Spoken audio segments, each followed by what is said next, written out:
modernistas e novos modernistas.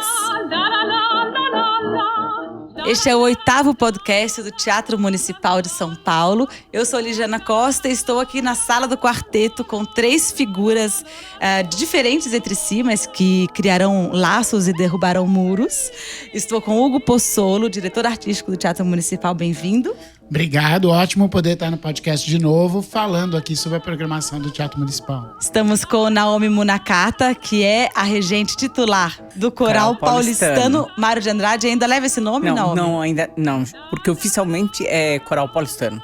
Bem-vinda, Foi criado pelo Mário de Andrade. Então, falaremos sobre isso e trazendo o estandarte de Mário. Temos aqui Bianca Maria Binatti, que é uma pesquisadora, mas é uma pesquisadora artista e também uma pessoa ligada ao rádio, uma pessoa que eu adoro e que acabou de terminar e defender um mestrado também ligado ao legado do Mário de Andrade. Então, bem-vinda. Obrigada, Ligiana. É um prazer estar aqui. Bom, a primeira coisa que a gente gostaria de trazer hoje é essa ideia, esse selo que o Hugo criou ou recriou, que é o Novos Modernistas, que é uma série de espetáculos que tem permeado a programação e traz ousadamente, assim, ou justamente essa lembrança do modernismo. E eu queria perguntar primeiro ao Hugo um pouco sobre o que é, afinal, os Novos Modernistas. Bom, Novos Modernistas foi um princípio, assim, que norteou o próprio convite que o Ale Youssef fez para que eu estivesse aqui na direção artística. Ao convidar um palhaço, a gente começou a falar da semana de 22, que teve a participação do Piolim, que era um palhaço ícone para os modernistas no sentido da brasilidade, no sentido do jogo de improviso, de como se tornar uma arte erudita numa questão popular. E isso se tornou, a partir dessa conversa com o Alê, ele falou, vamos criar um movimento em torno de novos modernistas, porque vem aí o centenário da Semana de Arte Moderna. E a gente se questionou, então, o que seriam novos modernistas? São as perspectivas de linguagem atuais, as mais contemporâneas, que estão super difundidas pelas redes sociais, pela internet, e que às vezes não têm o seu espaço devido de nobreza e glamour que o palco do municipal pode ter. E isso une um pouco a ideia de multiculturalismo, de diversidade e o sentido de pertencimento da população em relação a esse espaço. Acho que conceitualmente eu poderia ir numa questão maior, que é o quanto a velocidade mudou e influenciou o pensamento. Na industrialização e principalmente na presença do carro nas cidades, isso mudou no início do século passado o jeito de pensar e viver. Isso gerou o futurismo lá fora e gerou o modernismo aqui. A velocidade do carro dentro da cidade, mexendo com a vida da cidade e a cabeça das pessoas. Paisagem número 4. Os caminhões rodando, as carroças rodando, rápidas as ruas se desenrolando. Rumor surdo e rouco, estrépitos, estalidos, e o largo coro de couro das sacas de café.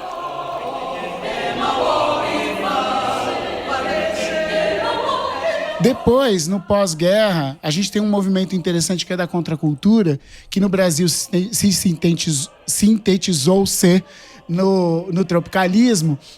E a contracultura nasce um pouquinho com uma ideia também de conexão entre as cidades através da aviação comercial.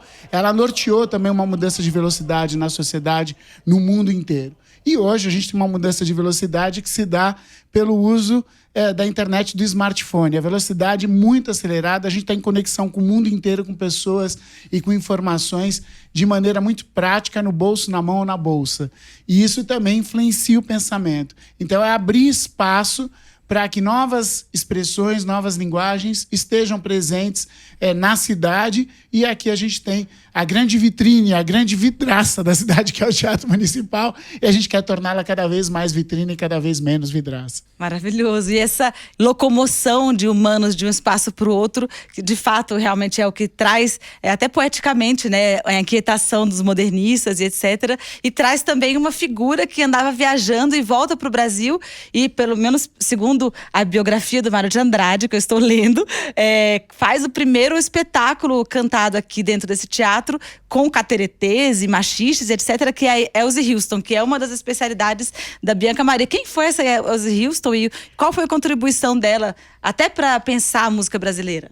Sim, eu fico muito feliz que você tenha feito essa pergunta sobre a Elce, né? Porque a gente fala muito sobre Mário, né? Sobre novos modernistas. E assim, quando eu estou aqui, depois que eu conheci ela, eu sinto que aqui é um lugar de se sentir ela, né? Porque ela tem, então, acho que ela reflete tudo que os modernistas estavam pensando. Então, ela era uma brasileira, carioca, que teve aquela mega formação no canto lírico. Então ela estudou na Alemanha, depois estudou na França.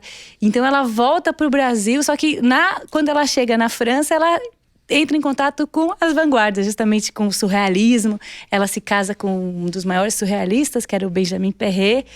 Então ela volta assim, vestida de modernidade, querendo fazer alguma coisa verdadeiramente nova, né? Então é perfeito porque ela encontra com esse pensamento do Mário de Andrade, mas também do Luciano Gallet, Villa-Lobos, que eram compositores querendo fazer uma música brasileira, né? Uma música que naquela época, eu acho que o que eles achavam que era essa música brasileira ainda era uma coisa muito erudita, talvez, de vestir esse canto, essa orquestração com temas populares, né?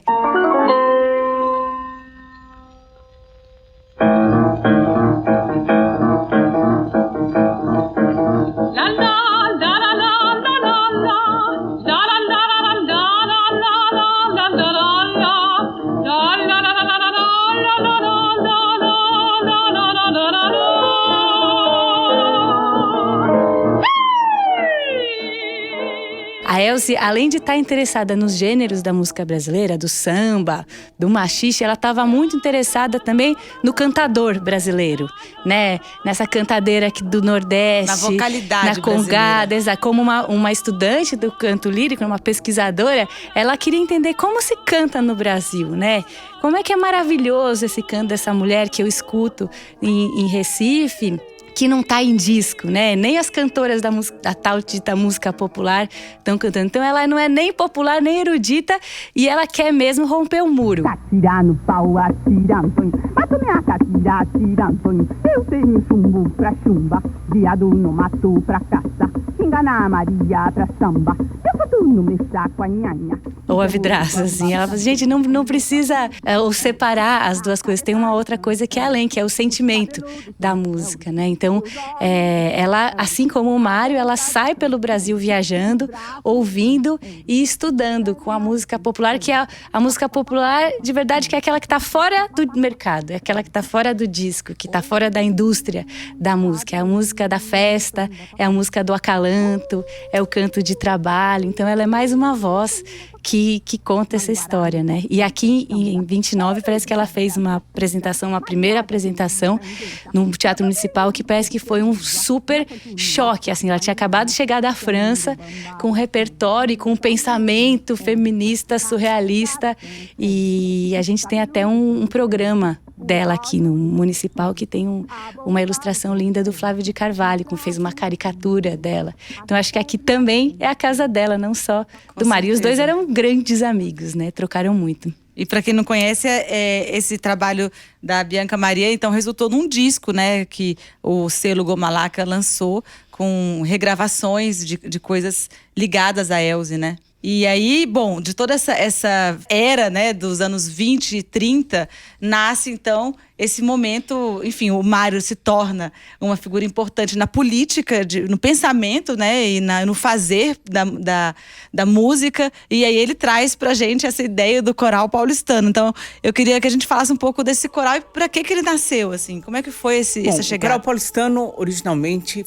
foi criado para cantar em português, cantar a língua nacional. Para isso, estudando toda a história do paulistano, teve vários compositores que escreveram para esse coral paulistano, teve até gravação em disco, né? Infelizmente a gente não consegue achar as partituras, mas a gente tem um dia, o meu sonho, fazer essa gravação, todas essas gravações, num aniversário grande aniversário do coral paulistano. Mas agora, para o Muro de Berlim, como você já tinha dito, nós vamos fazer um outro tipo de programa, que é voltado ao Muro de Berlim e outros muros. A princípio, vamos fazer um programa só de música alemã, desde a época de Bach, até uma hora que rompe a coisa. E tem um compositor escandinavo que escreveu sobre um coral de barra, e ele vai desmontando esse coral de barra. De repente entra um americano, entra um russo, que na verdade esse muro de Berlim era em cima disso, né? Entra um outro americano, até vir um pouco de paz, que é um Chamber, que é um australiano, mas escreve o Paz na Terra. E terminamos com um americano, que é o Samuel Barber, cantando Agnus Dei, Cordeiro de Deus. Em cima disso, o Hugo deu a ideia de trazermos uma pessoa que ilustre isso, então faça uma parte visual com... Desculpa, eu não lembro o nome dele. O Otávio Juliano, que é um artista do audiovisual, junto com a Luciana Ferraz. Eles são parceiros de documentários e eles trabalharam muito com musicais e óperas na parte de concepção visual, de projeção. E a gente já desenvolveu trabalho juntos, eu já o conhecia de um tempo, então eu sugeri que ele trouxesse, para esse sentido de Novos Modernistas, um registro visual, mas que fosse também mais do que um concerto encenado. Tivesse esse impacto das imagens e que a gente falasse de todos os muros. O que significa ter muros hoje no mundo, o que significa um muro no México, separando o México dos Estados Unidos, por imposição do Trump, o que significa a ideia de separação de povos, o que significou a derrubada do muro para que o mundo se abrisse com clareza para relações que geraram, inclusive, a globalização. Elas são um marco da globalização do ponto de vista até econômico. Então, você pensar que há uma divisão feita de povos por muros é realmente muito triste. Em pleno avanço que a gente já teve, a gente está muito longe da Segunda Guerra, né? Tanto tempo depois, e 30 anos que esse muro caiu, e de repente esse pensamento ainda está aí, querendo separar povos, entendendo um nacionalismo de uma maneira muito ruim, né? Então acho que a gente tem que abrir a cabeça das pessoas, e foi isso que pensadores como o Mário de Andrade, como Oswaldo de Andrade, como Menotti Del Pique, Anita Malfatti, enfim, Tarsila do Amaral, queriam. Então a gente retomar esse sentido do pensamento, esse é o sentido de Novos Modernistas, de que a gente retome pensar o Brasil e pensar através da arte. Porque não é uma discussão partidária, é uma discussão, na verdade, de perspectiva da existência das sociedades, de como essas sociedades se distribuem, se enfrentam, sobrevivem, sem estar disputando entre nacionalidades e impor uma nacionalidade à outra. Um povo não é superior ao outro. Eu sou aquele que disse, eu tenho fome, eu tenho muita fome. Grão pequenino é uma fome antiga, de milhões de anos que renasce. Grão pequenino. Nem todo o trigo do universo feito pão acalmava esta fome antiga e multiplicada. Fome de justiça, fome de equiparação, fome de pão, fome de pão. O pano vai caindo. E a gente precisa buscar esse sentido de igualdade humana em relações internacionais de maior qualidade, e não nesse patriotismo que é completamente nefasto ao pensamento conquistado, inclusive pela ONU na Declaração dos Direitos Humanos. A gente está juntando a ideia da queda do muro de 30 anos, que a gente está comemorando agora em novembro, também com a Declaração dos Direitos Humanos, que é 10 de dezembro. A gente está bem ali no meio, a nossa data foi escolhida a dedo para poder estar tocando nesse tema. E um concerto celebrativo também, e ainda que traz assuntos importantes para a reflexão, né? Que, aliás, são temas que até o próprio Mário... O Mário falou de muros, Bianca? Sim, eu acho que o Mário... eu estava achando interessante a Naomi falando do coro, né? Do coral, da língua brasileira. Começa por aí, né? A gente tem que lembrar que, tipo, no tempo do Mário, a gente cantava em outras línguas, né? O Carlos Gomes compôs. Então, assim, isso foi uma luta já para ele, né? E assim, com ciência também, com pesquisa. Então, ele fez um congresso da língua nacional cantada. Então, assim, gente, vamos entender como é que é a língua brasileira, como é que a gente fala, quais são os nasais, se isso vem da África, o que é indígena. Então, assim, era uma coisa muito séria. Era assim, hoje em dia, pra gente parece simples, mas imagina que murão.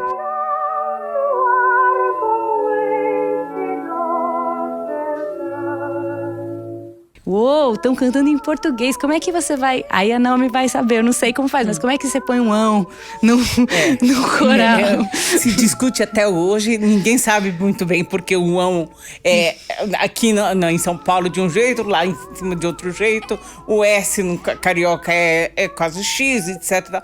Então...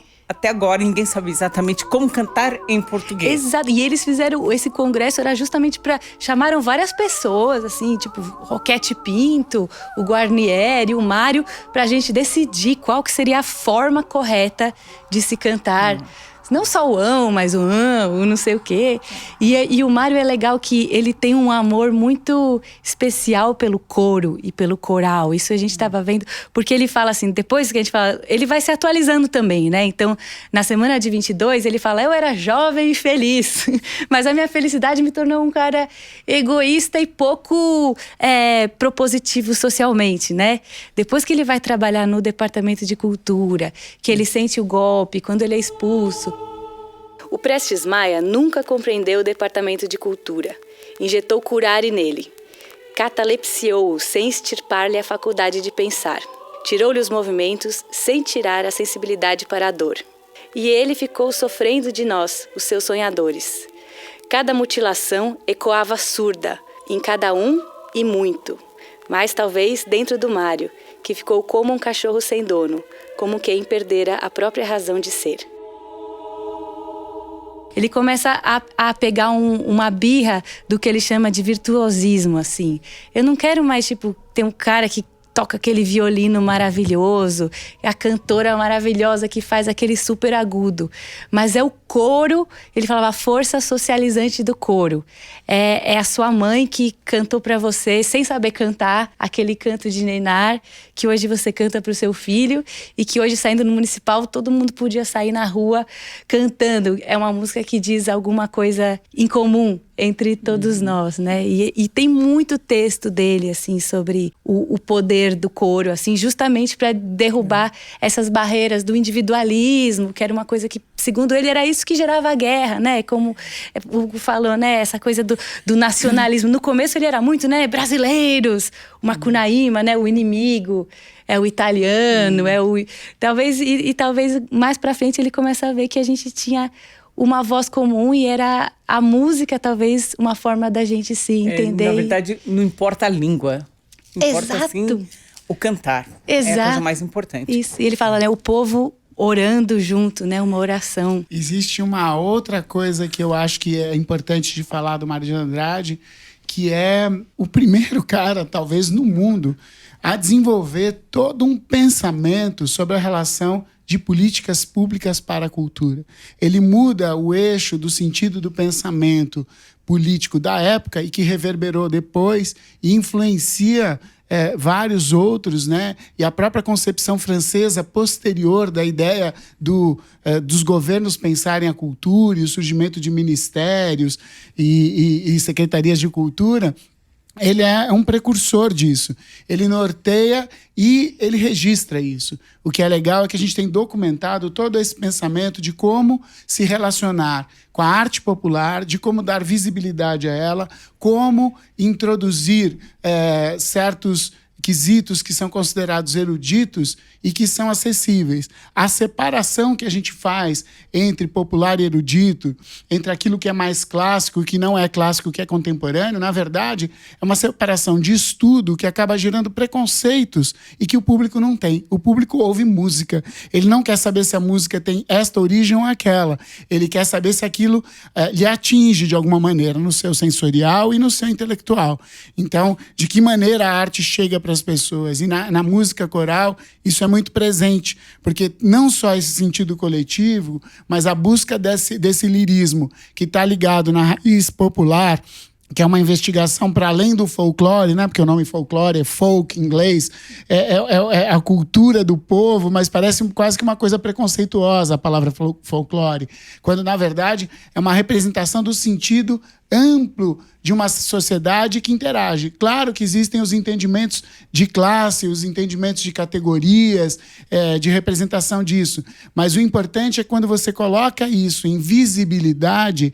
No caso do Mário de Andrade, ele faz isso, Coral Paulistano, ele traz toda uma força que representa o que mais tarde a gente só foi entender no tropicalismo ou na contracultura ou no rock and roll, que é a sujeira, né? Quando a música não vem totalmente cristalina e limpa, e ela pode ter essa questão da chamada sujeira que está presente nas manifestações populares. Acho que isso traduzido em partituras, em estudos e em expressões, como no caso do paulistano, ela modifica aquele sentido de um coro cristalino e limpo. Eu acho que isso tem muito significado nessa ação de novos modernistas que a gente está buscando. Até porque a música popular, ele tinha até dificuldade de escrever. Aliás, a gente tem até hoje, né? De escrever nos nossos padrões de escritura o que é uma música cantada com tempos, com polirritmia e etc, né? Mas assim, voltando a essa coisa do coral, que eu acho, bom, além de super pensar também no Vila Lobos, né? Com essa ideia do coral como algo agregador e transformador para uma sociedade mesmo. A Bianca estava me contando antes de vocês chegarem de que, além do coral lírico, existia um outro coral também, que era um coral popular e aberto para os passantes, para o público. Pois é, isso deve ter sido lindo, assim. Era um coral... Eu não sei como era feito, mas eu sei que naquela época já tinha um movimento de fazer todo mundo cantar. E eu lembro que na minha juventude, que foi logo depois que... Eu lembro que a gente cantava em volta do Teatro Municipal o tempo todo. A gente subia em caminhão e ia agregando as pessoas e ia cantando. Quer dizer, eu não sou tão velha, mas eu já participei disso. E isso eu sabia que era um movimento que o Vila Lobos fazia. Tanto é que chamava a juventude musical Vila Lobos. Que incrível. Então assim, vamos fazer o povo cantar, né?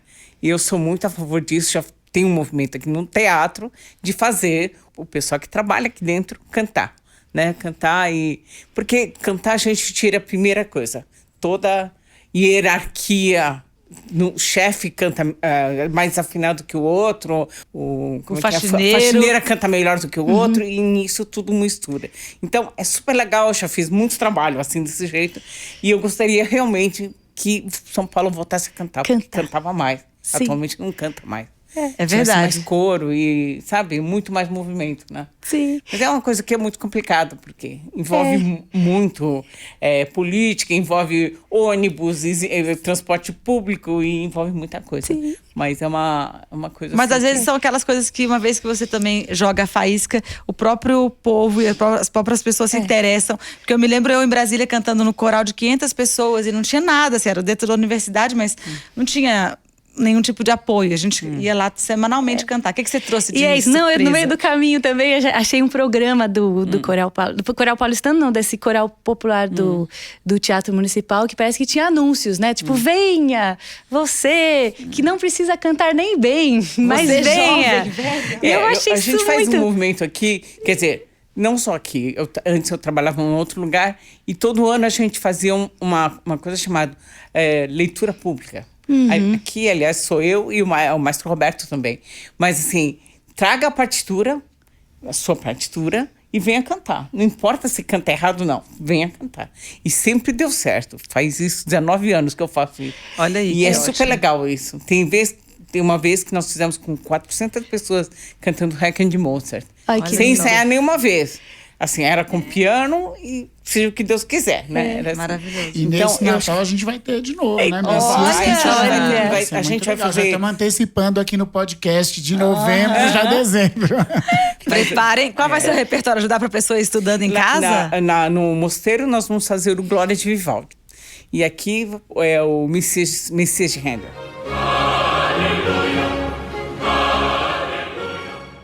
Então estamos aí abrindo as vagas. Porque tem orquestra. Soprano, contralto, tenor e baixo. O que você trouxe? O que mais? Não, eu fiquei pensando justamente que, assim, eu com plateia, né, como quem assiste o coral, a gente fica comovido também, né? E é aquela coisa de sentir no corpo essa vibração de muitas vozes, né? Eu não fui lá ouvir a Naomi, mas eu tô ouvindo essa massa sonora gigantesca que pega no corpo, né? Mas ao mesmo tempo me dá vontade de cantar também, só que daí eu tenho que ficar lá quietinha.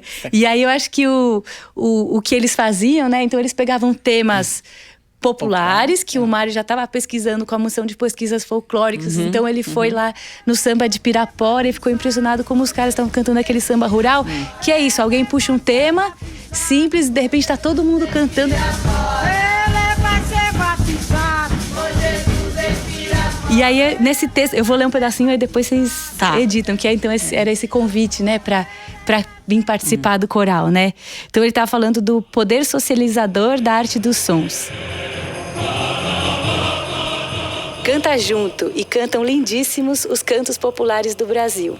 As vozes se fundem no ambiente silencioso e as almas também. Assim, aos poucos, tocados por cantares de todas as regiões brasileiras, vão criando em si mesmo uma concepção mais irradiante de vida nacional, formando com a mais profunda constância aquela alma social brasileira que decidirá dos nossos destinos como raça e como nação. Todos podem cantar no coral popular. Não é preciso saber música nem cantar bonito. Os cantos mais bonitos que a nossa memória guarda são os cantos de adormecer com que as nossas mães e as nossas amas nos embalaram na primeira infância. Cantos que nunca nos esqueceremos e eles são como o impulso social da nossa vida. Esse é o coro mais social do Brasil. Eu fiquei pensando se eu estivesse lendo o jornal e aí tivesse um convite, mas eu ia, né? Porque é uma voz, aquela coisa do pertencimento, né? Assim, a política, o Departamento de Cultura está fazendo pesquisa, está descobrindo qual é a voz, qual é a língua. Eu venho no Teatro Municipal, me emociono ouvindo esse coral, mas eu sinto no corpo que isso me pertence também, né? Que a gente... E esse pertencimento é o que a gente tem sentindo tanta falta, né? Porque a gente vivendo esses tempos atuais, assim, em que as pessoas não se sentem convocadas, ao mesmo tempo que elas se sentem convocadas a dizer tanto nas redes sociais, mas também não se sentem convocadas ou parte de alguma coisa, né? Isso não tem a ver comigo. E a gente está vivendo também um momento político muito estranho, né? No qual um governo federal, em vez de governar, fica criminalizando a cultura, fica tornando artistas um objeto de ódio, com discursos de ódio vindo do governo, com uma ideia de censura, de retomar ideias da ditadura que já foram falidas, né? E acho que nós aqui em São Paulo, a gente está desenvolvendo um trabalho que não é efetivamente para se contrapor, a gente está fazendo o que é necessário e básico para a arte, que é dar espaço de pertencimento, mostrar o quanto esse teatro pertence à população. Isso acaba se contrapondo porque a gente está fazendo o óbvio, mas acaba se contrapondo contra esse pensamento que está aí no governo federal, infelizmente, querendo atingir a arte e a cultura do país, condenando figuras como a grande Fernanda Montenegro, que a gente recebe aqui no palco do Municipal, encerrando a temporada desse ano no Teatro Municipal, a R$5, em que ela faz a leitura de Nelson Rodrigues, a encenação dela de trechos da obra do Nelson Rodrigues e da parte de prosa dele, né? Um espetáculo que ela já fez em outros lugares.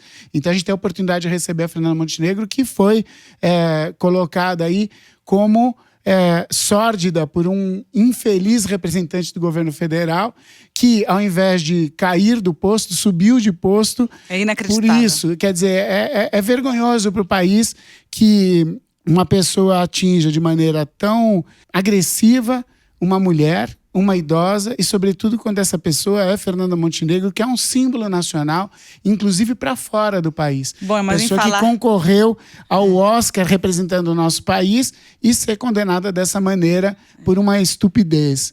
Mas eu tenho certeza que a gente fazendo o trabalho que está fazendo, a gente está mostrando que o pensamento ele é muito mais amplo que a ignorância, que o pensamento ele dá trabalho, mas ele vai vencer a estupidez.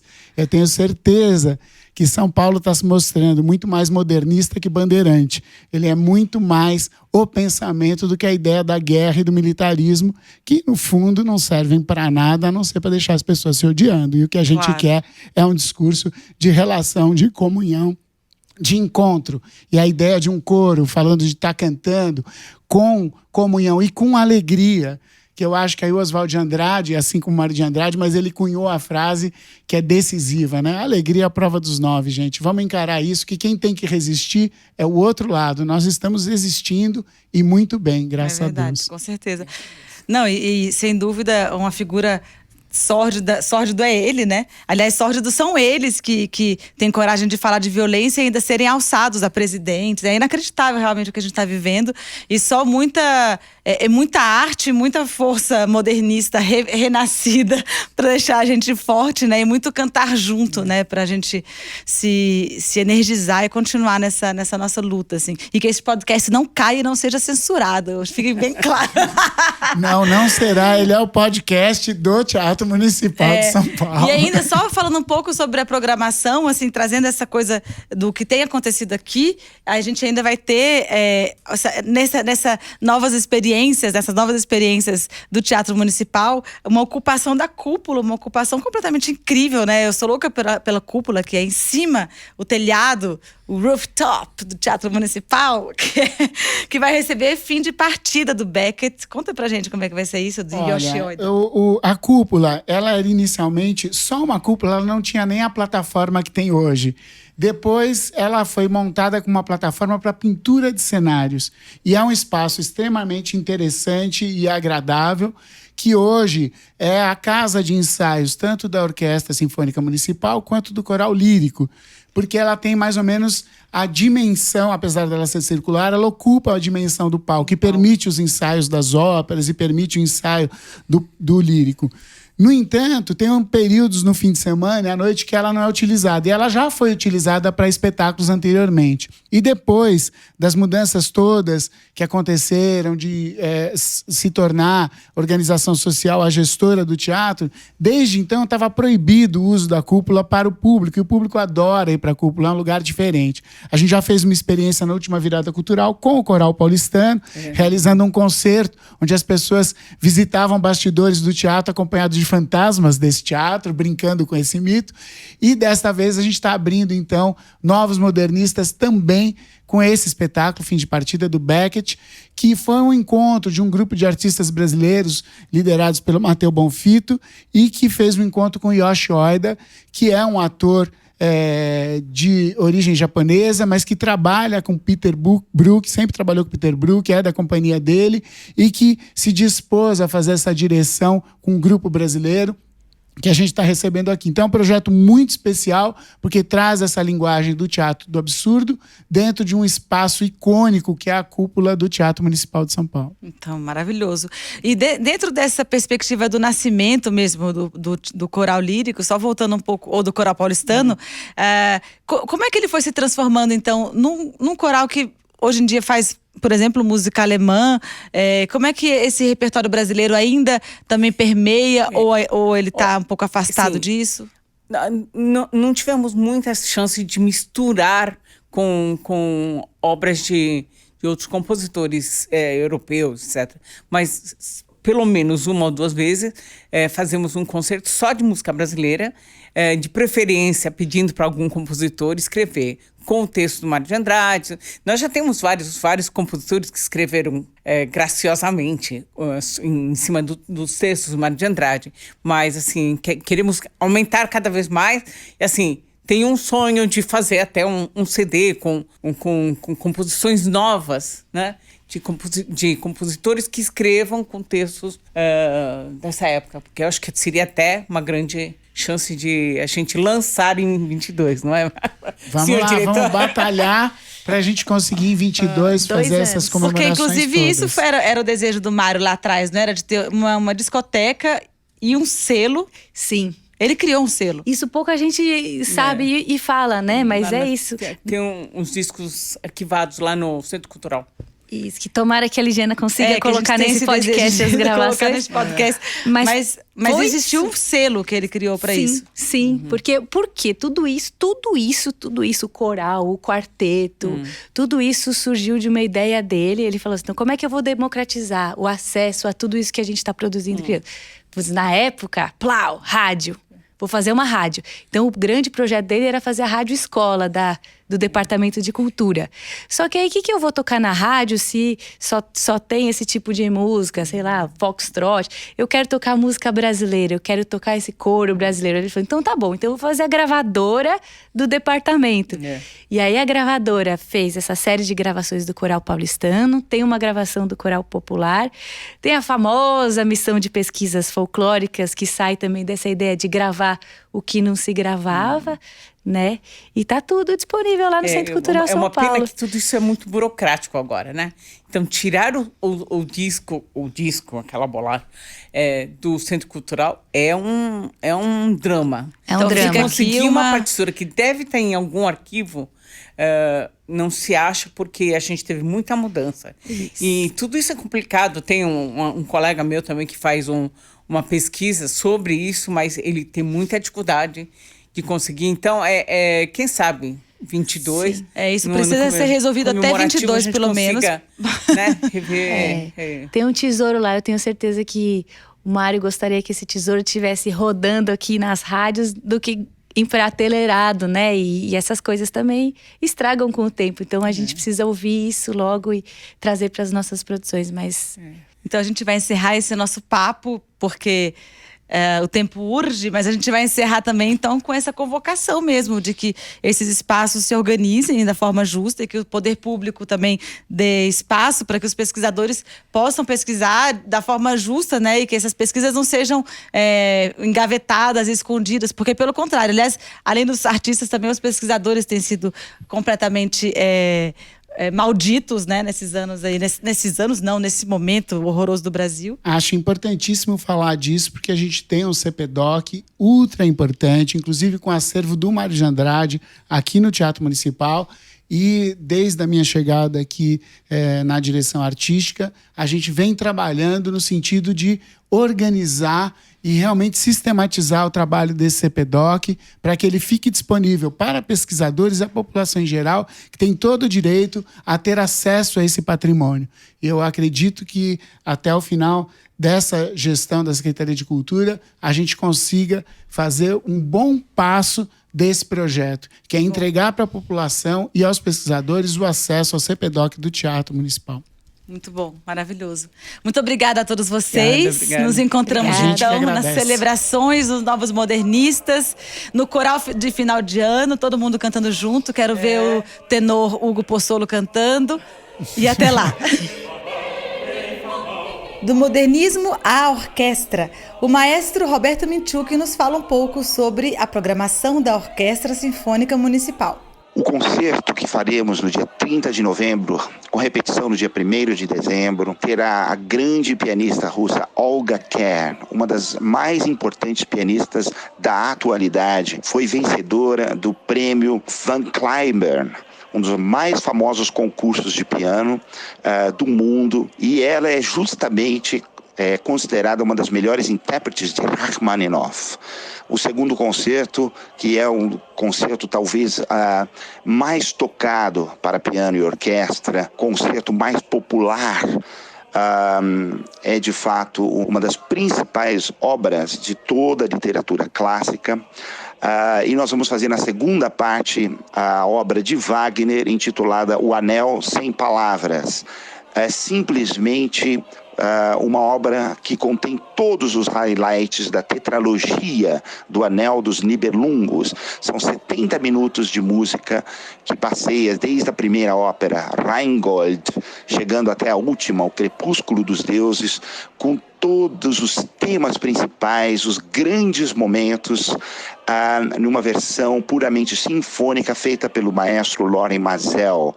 Parte dos excertos que tocaremos contém a Cavalgada das Valquírias, a Jornada de Siegfried pelo rio Reno e muitos outros momentos belíssimos e sublimes, arrebatadores desta que é uma das principais obras de todos os tempos. Então, a oportunidade de ouvir isso com a Orquestra Sinfônica Municipal de São Paulo, sob minha regência, neste dia 30 de novembro e no dia 1º de dezembro. Nos vemos lá. E este foi o 8º podcast do Teatro Municipal de São Paulo. Se você gosta de nos ouvir, por favor, assine no seu player. O podcast é apresentado e dirigido por Ligiana Costa, com edição e gravação de Felipe Caldo. Produzido pelo Instituto Odeon, apresentado pela Secretaria Municipal de Cultura e Fundação Teatro Municipal. São Paulo, capital da cultura. Até a próxima! São Paulo, comoção de minha vida. Os meus amores são flores feitas de original, arlequinal, traje de losangos, cinza e ouro, luz e bruma, forno e inverno morno, elegância sutil sem escândalos, sem ciúmes, perfumes de Paris, Aris, bofetadas líricas no Trianon, algodoal. São Paulo, comoção de minha vida, galicismo a berrar nos desertos da América.